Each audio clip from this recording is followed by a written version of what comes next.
Good morning, Vineyard. Jeff here. I want to share with you 7 things you can do to weather out the apocalypse. You might think, why is my pastor sharing this? And, just there's some scripture in here, but just some good common sense. And I think in this time we need just some good level common sense. And so I've been thinking in my brain kind of some of the things I'm doing, and I want to encourage you with those things. And I'll make this brief because I know you've got a lot of things in your email inbox, etc. So here's 7 survival tips from your pastor during what's happening right now. The first thing I want to encourage you to do is call 1 person a day and text 3 people a day. Okay? So it's just good, especially with us not being able to meet as a church right now, to do that. You might just go through your directory, your phone contacts, but just call 1 person a day and have a conversation. How are you doing? ... And then text 3 people a day. And that will keep communication happening in your life and keep you in touch and in community with others.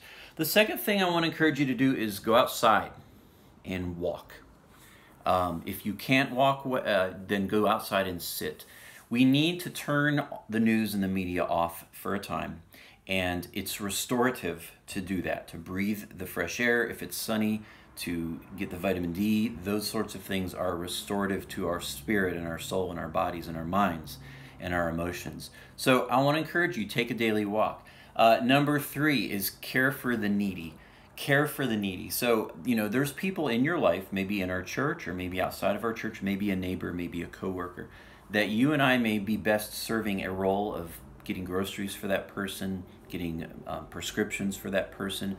So just think in your life of who it is that you could reach out to and bless in that way during this time. Number 4 is do the projects you've put off. So I'm finding myself with a stack of books I have not read, and I'm having time to go through those and read them.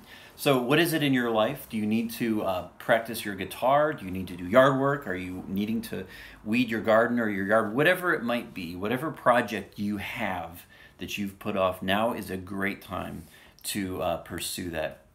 Number 5, I want to encourage you every night to do something with your family. Now, if you're single, this won't apply to you as much. But if you are married and have children especially, your children need the stability of just being there. They don't need to hear us talking about all of this. So I want to encourage you every night, do something with your family. Cook brownies. We just got out all the Star Wars movies, and we're going to slowly be working our way through those.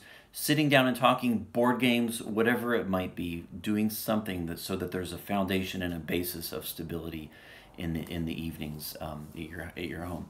Number 6 is adjust your expectations. This one's a little harder, but I shared last Sunday Jeremiah 12:5. I want to encourage you, if you're watching this, to go read that again and meditate on it. It's a verse I've been thinking and praying over for over 20 years, and it really is applicable now, I think, more than maybe ever. But we need to adjust our expectations, and we need to not panic now, okay, so that if and when things are worse in our life, whether it's this virus or something else, we don't lose it. And so that means adjusting our expectations. It means, our nation and each of us probably is going to suffer some kind of loss in the next few months, whether it's somebody that we know getting ill, or economically, economic impact. We could have world leaders die. We could have significant loss happening. And so we want to adjust our expectations so that when that happens, if and when that happens, unfortunately it probably will, each of us suffering some sort of loss, it does not cause us to crumble. So adjust your expectations. And finally, number 7, and this is really important, don't add to the noise, okay? We need to be reasonable. The way we talk, the way we text, the way we communicate, the way we think, especially on social media. There is so much noise, guys. Don't add to the noise. Don't add to the panic. As I've said many times lately, the Christian, the person filled with the Spirit, is the person filled with peace. And you and I are to be the least anxious person in the room at all times. So be that.